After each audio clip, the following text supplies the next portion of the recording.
I also wanted to ask you, like, what would you do? Like, what's your advice on, if someone accuses you of something that you have not done, and they speak on it, and and they bring it up in a way where everybody starts to think that it was something that you've done, and of course it's something that's haram. If something, like, let's say someone brings up something haram that you did that is untrue and there's no proof or evidence for it, like, how would you go about that? Is if there's any advice on that and how to avoid that?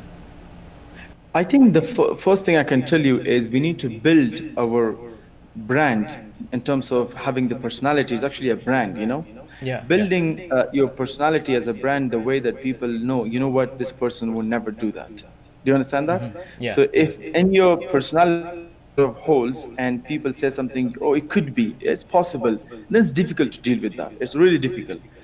But having being publicly, open about your life and having certain things done publicly, it's also difficult to deal with certain such criticism, even though you're not part of it. But I think it's part of being celebrity, being famous, to have people to say all sort of things about you, and you've never done that. For example, I will tell you again. I'm sharing my life story just to connect in a Yeah, more yeah. deeper level. I was accused of converting to Christianity, Oh, and wow. I have, and you can say when and you can say people saw me as a path to Jannah, just to this man has converted to Christianity was actually around 7 years ago. So, and how that happened, because I was studying the Bible and it was my office desk. In my office there was a Bible, and I was studying it, and it was for dawah purposes, for understanding more. And the people Yeah. who came in and they saw the Bible said, "You must have converted for Christianity." So what happened Wow. eventually? He shared the news with other people. You know what? Our teacher or whatsoever, he's studying the Bible, he's reading the Bible, Yeah. and then they connected the dots. Of course, he's going here, he's coming here, he's doing charity work, he's doing that work. There has to be some other, flimsy reason behind it, Yeah. and people came into my office and saying that you have converted to Christianity. I said, Subhanallah, when?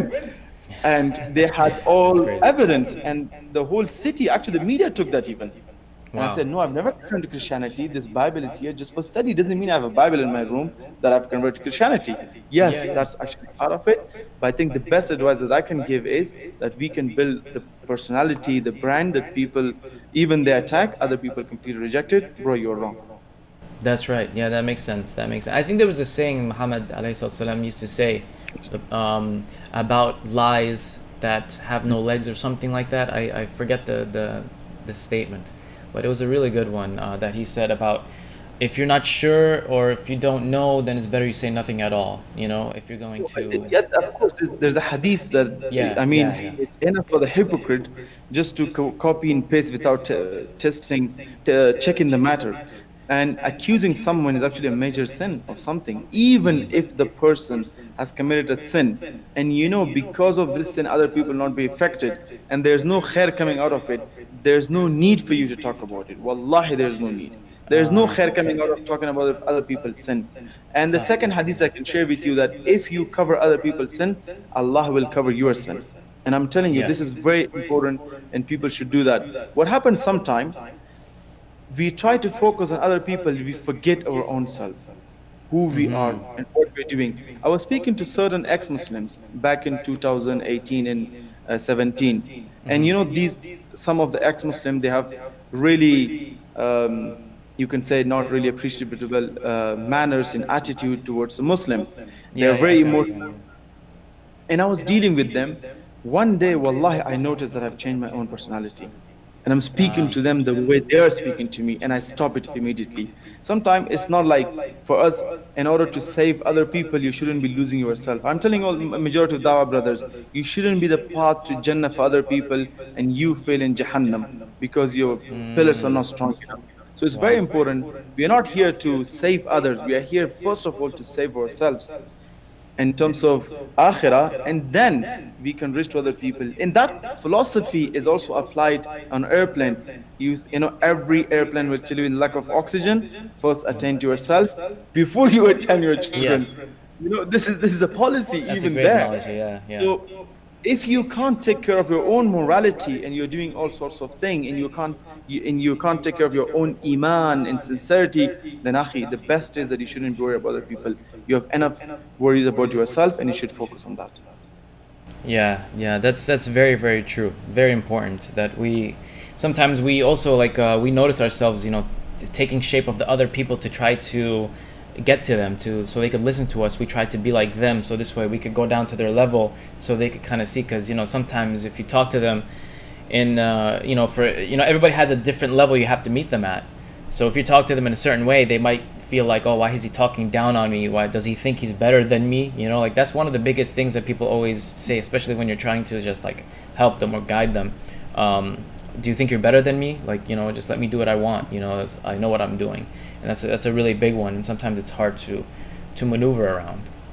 Yeah, it is actually, it's very important to speak to people and in best of manners. And there's ayah in the Quran as well that woman ahsanu qawlan mimman da'a ila Allah, who is better in speech than the one who is in writing, is also saying, and Surah Nahl, that you, when you are speaking to other people, you should speak in the best of manners. And there's a saying of Ali ibn Talib that when you are speaking to other people, speak the way you're speaking to your own mother. So it's very important that we speak to them in the most kind manners. And of course, what you said is completely applied in a different situation. But in terms of dawah, we should speak to them not like we are the most noble people and you are the sinners and the dirtiest person on earth, and that's why I have this duty upon me from God that I should speak to you. No, there's no such thing. That the Quran says, فَذَكِّرْ إِنَّمَا أَنْتَ مُذَكِّرْ, that we are only there to give them the message, up to them, that what they do. We are not a taskmaster. We are not someone to hold them accountable for something. No, we are just there to remind them, and that's their Yeah. job, what they do with their life. Yeah, that's right. There was a hadith, right, where Muhammad said, he said, like, you know, you tell them three times, once, twice, and three times, and then after the third time, if they don't listen, you did your part, right? You don't have to push it. I have I have not actually read this hadith. There, maybe I'll there's a try. hadith. So, Yeah, I'll try to yeah. look it up because I think I've read something like this, Actually, but the hadith is that you have, maybe when I'm you like, see, yes, when you see, for example, a fitna, you should correct it with three ways. Number one, with your mouth, meaning that advise okay, them. yeah, Number definitely, two yeah. is with your hands. The hands doesn't mean beat them up. No, there are certain other things. Okay, for Yeah, yeah, like example, if taking they are away the, if they yeah, are doing they're buying alcohol with your money, stop your money. Don't yeah, give them, yeah. Mm-hmm. right? And the last is that you can only, if you can't do anything, just keep the distance from them. I In the see. heart, keep the distance from them. That's the lowest of iman. We should do something. The beating and using power is the hand of authority, not the hand of normal Muslim. This is very Mm-hmm. clear, okay? Just Yeah. going out and doing all sorts of things, that's not your job. It's a job of authority. What's your job? Advising. If that was the case, then the Sahaba would have taken a lot of matters to their hand, and there would be no need for people to take them to the court and let the judge and the qadi decide about the matters. They would decide everything because they had the knowledge, they had the iman, they had the prophet around them. No, they never did that.